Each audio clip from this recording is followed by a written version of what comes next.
Hello world, Frida Reva Darcy and Patricia O'Connor here, and today it is going to be our Wednesday drop, and it is very, very, very warm. I waited until the heat broke a little, which is to say that it's probably now up here about 90 degrees. It just kept getting, like when it gets really hot early and you're in for it. So everybody got watered off and on all day. I think most everybody got watered at least twice. And I've got my little towels out on the sunny side of some of those on some of those maroon pots for the oaks where they would soak up the most heat. Also, I have kind of given some of these guys, this guy, this guy, this guy, this guy, a wipe down with a damp rag earlier, with a wet rag earlier, to try to take some of the ambient heat off of those pots. And I've pretty much tried to keep water on standby while it is like this. I'm really better lucky than good. When I was a kid, one of my motorcycle racing heroes said that, which I thought was just an insane thing to say for somebody that had that much talent. But I guess from his perspective, all things considered, he considered himself at a few times in his career lucky. So, and by what I'm getting at here is, I typically get in my work week Tuesdays and Thursdays off. So the 3-day weekend could not have played in to my evil plans anymore if I'd asked him to. Now, as a part-time employee, that automatically means I'm not going to get the paid day off the way full-time employees would, but it's a quality of life issue for me. Every once in a while, life throws you a 4-day weekend. Okay then, we don't have a problem with that. But here's what else that did for me. That lines up those 4 days that I'm at home were also the 4 days of this heat wave. A quick look at the weather forecast for tomorrow shows us to be about, our high to be about 10 degrees cooler, which will take us from, they're saying we were 96. If it was 96 in Alameda, it was 100 up here, four floors up. And there was absolutely, I don't know if you've ever noticed, but usually there's some sort of tree motion going on here. And right now it is almost none. We're just like this in this stalled heat. But that is supposed to break this afternoon. So tomorrow, when I go back to work,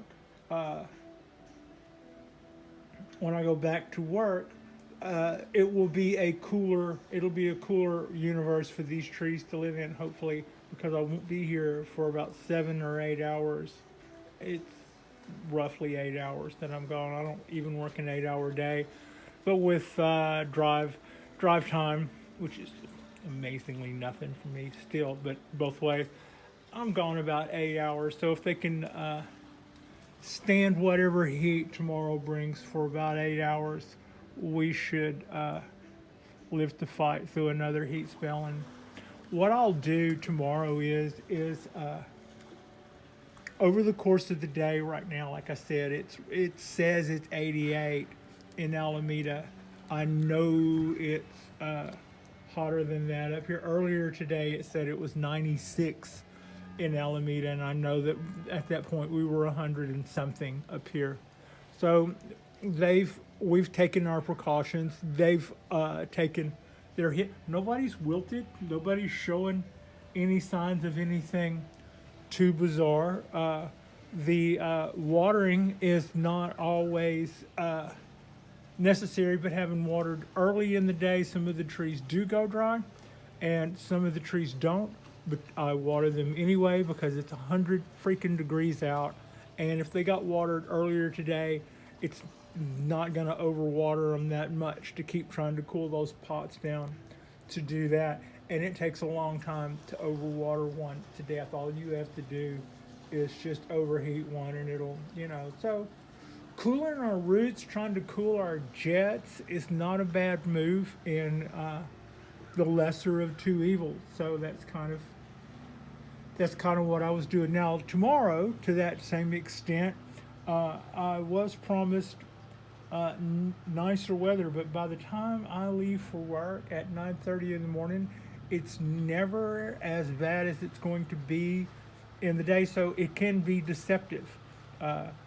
So what I will do is fudge again, and things that are dry will get watered, and things that do not look dry will get watered, because I do not want to take a chance on the weather being wrong a few degrees, and then me coming home after these trees have been baking in the hot sun in some 90-degree day. So what I will do is give everybody a good healthy watering at about 9 o'clock in the morning, or probably before then, but make sure that everybody's got a good healthy watering by the time I'll look at them again at 9. And then I will probably put back out these little towels, wet towels, dish rags, house rags, whatever you call them, on a couple of my oak trees. They're pots. I don't want those pots to get excessively hot.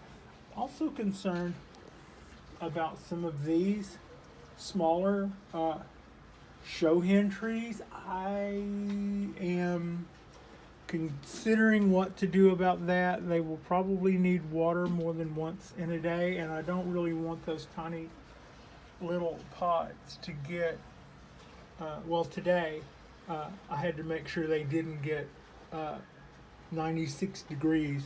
So that was, now what that heat has done is you can kind of see the bougainvillea is trying to go crazy with that shoot. It's now taller than before I topped it a week ago, and I don't intend to let that become hardwood. Maybe I could wire that and bend it back the other way and keep that height going, I suppose. I don't know, I'll have to think about that. More likely I'll cut that back before it gets that tall. I don't know. If I were to wire that and then take it back this way, that'd be kind of okay, and I wouldn't necessarily be giving up that height, and the tree would get a little bit more shape going that way. I guess I hadn't really thought about that. So anyway, the bougainvillea is one of them that's not really going to sweat it that much. Heat, schmeat. As long as it doesn't go dry, it will just absolutely thrive in this, as the oaks will. I need to make sure that they stay hydrated, that they stay watered, and I don't really think this high heat is an issue for the black pines, nor do I think that it's necessarily an issue for the ponderosas. Where they come from, it can get up there. We are still in the midst of a needle exchange, so I'm still going through here trying to find evidence of needles that are ready to go, so I could. It just looks, it's kind of weird, but sometimes you look at an area of needles and your general impression is sort of green, sort of yellow. But if you remove two of those yellow needles, all of a sudden the whole thing as a whole looks better to you. It doesn't take but one or two needles that are ready to go to enhance the look of a bud, of a little cluster of pine needles. So I'm just kind of trying to get through this incredibly hot weather. I don't know that we're going to have that many more days of it coming up.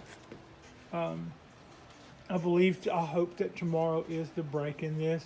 It shows it on our calendar, on our weather forecast. It shows it to, like I said, be about 10 degrees cooler and hover around 10 degrees cooler or more throughout the week. So I'll probably do a deep dive into that and see what the general census is and try to. Also, we have microclimates around here. So if we had 96, some poor person, some poor unfortunate soul was probably looking at 114, not even 30 miles from here. The guys in the valley tend to take a lot of abuse whenever it gets hot like this. So yeah,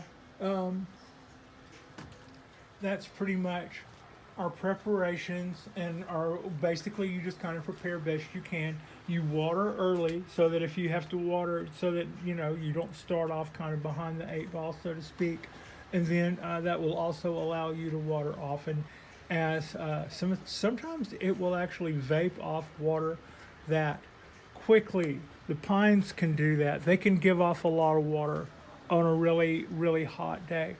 What typically doesn't give up the water on a really hot day is ponderosas. From what I understand, they can close the pores in their needles so that their ability to give up their water is lessened whenever they are looking at temperatures like right now.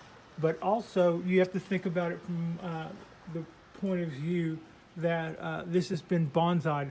Along with that closing up of the pores to maintain that water, it would also want to be living off of the water that would be stored in its long taproot, and that would be its banked up reserve.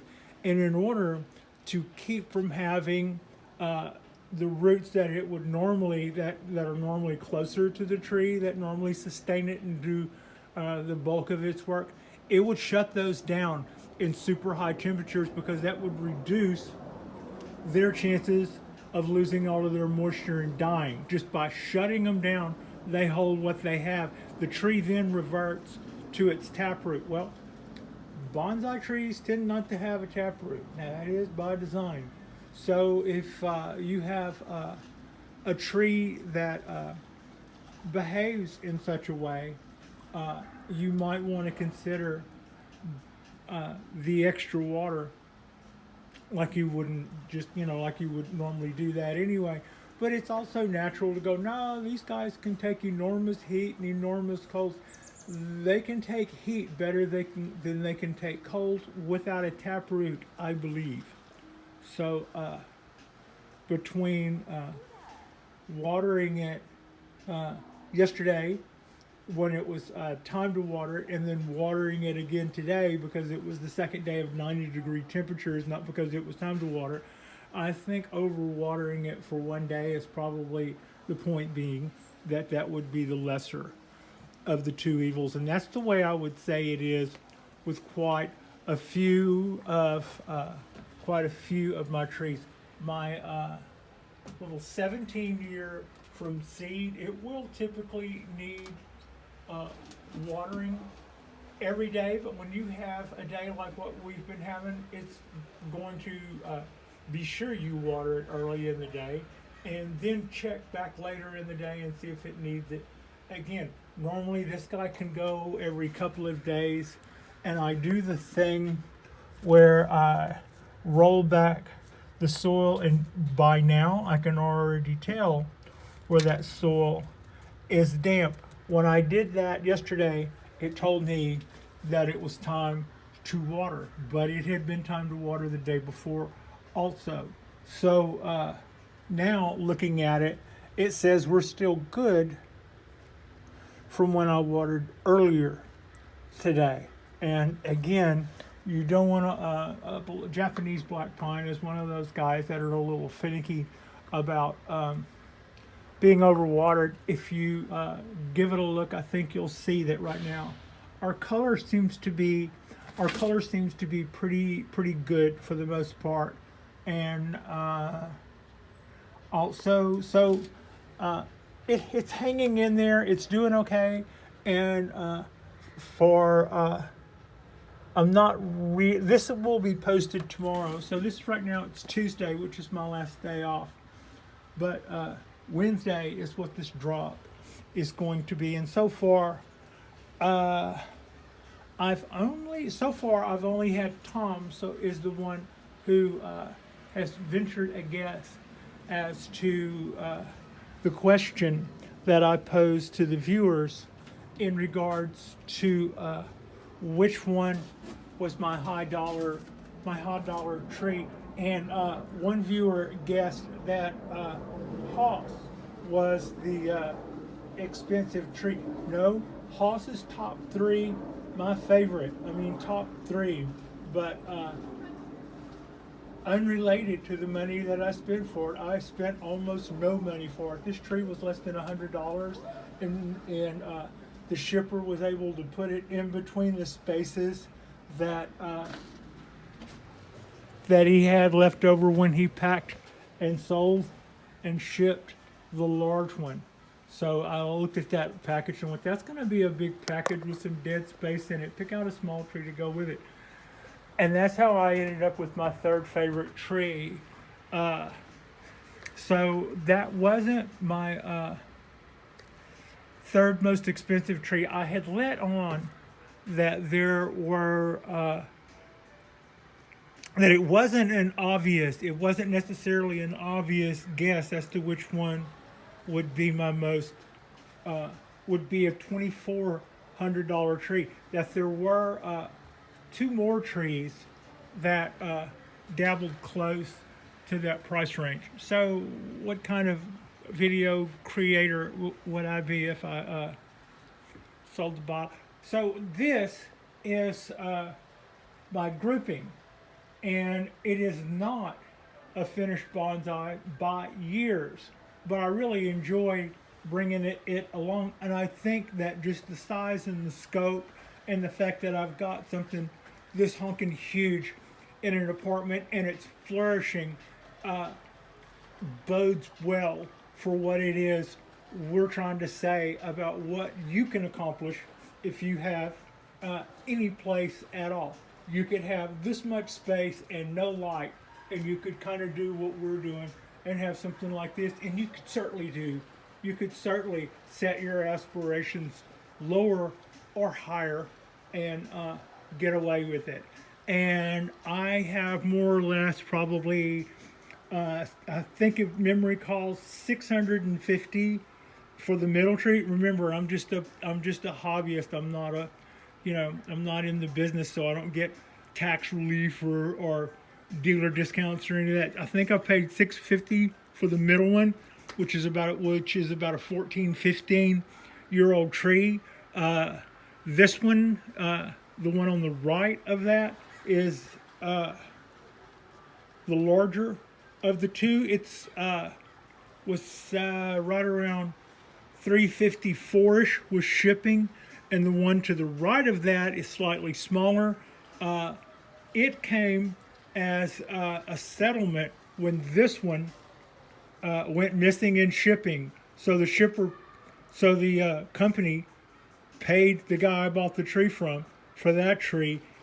He made me a honking deal on his replacement, and then this one showed up. So I let him know, and we were all three thrilled. So that ended up being $650, $350 to $4, $320 to $350.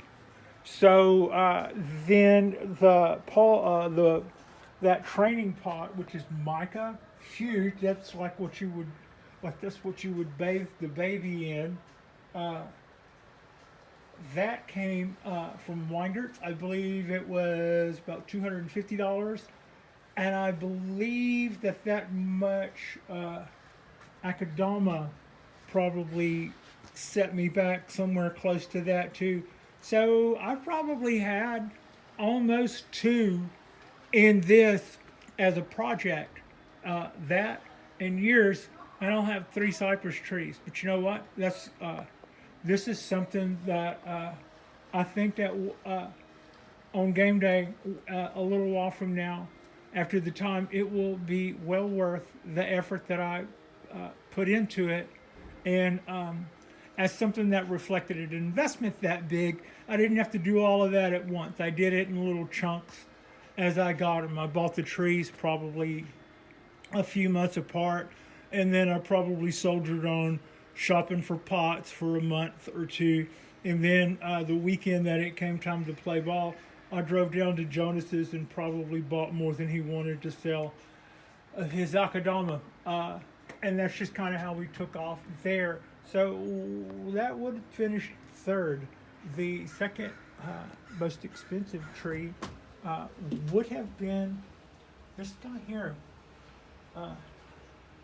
17 years from seed. This is the Japanese black pine. Had I not purchased this show, Jonas was going to take it and put it into, I think he was going to put it in a show that he was entering. So, yeah, it is one of my all-time favorite trees, and it was a little pricey too, but not quite $2,400, which was my most expensive tree. And that was this guy.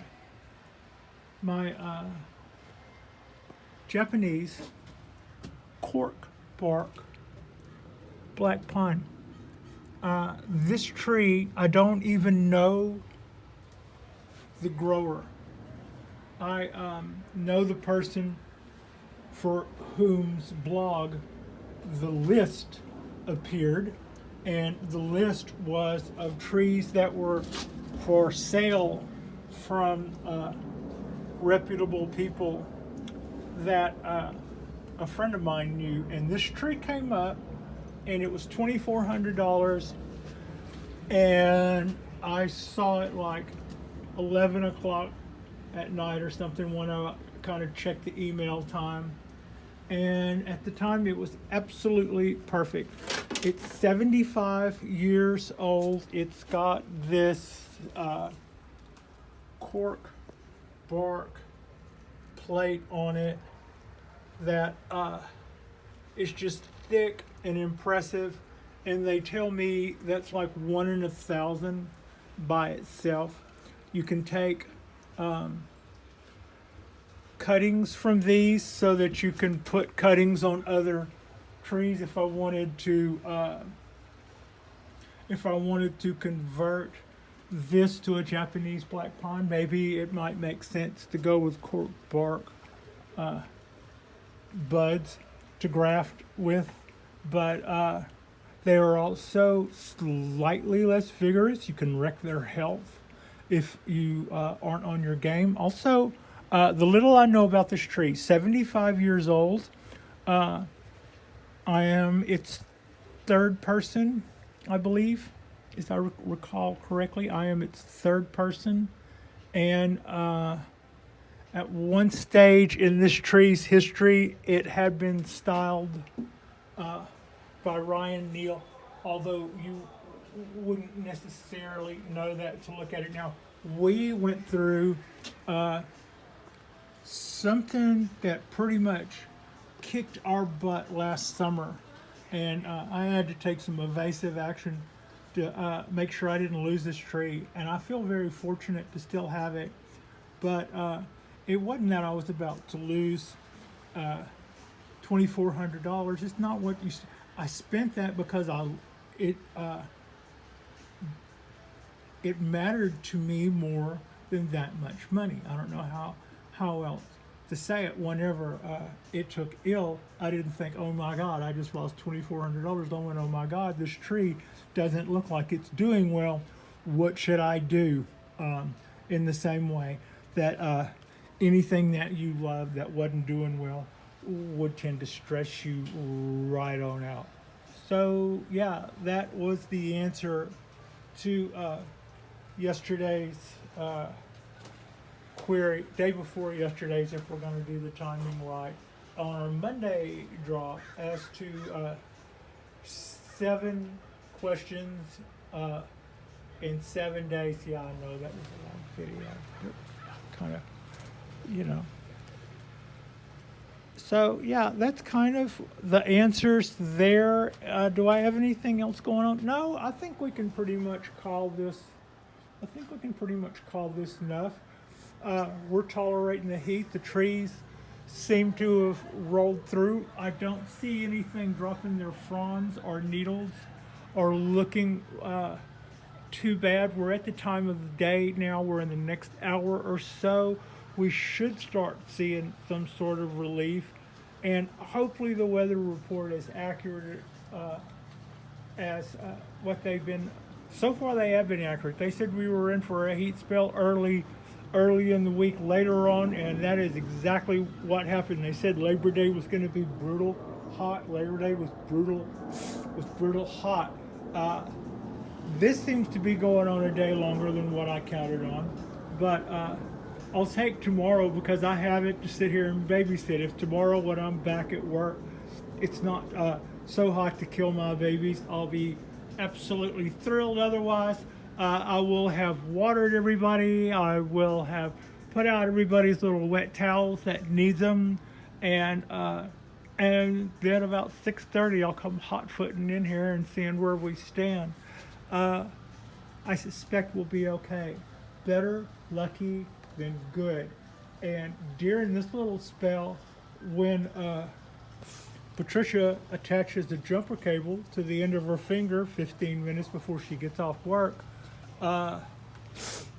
it was good that I had 4 days to hang out and water trees and try not to do anything else stupid between now and Wednesday. So yeah, like and subscribe if you guys haven't already. Our next drop will be our Friday drop, and no telling what Frida and I will be up to, but thank you so much for watching. I hope wherever you are, you're surviving this heat okay, and taking it easy.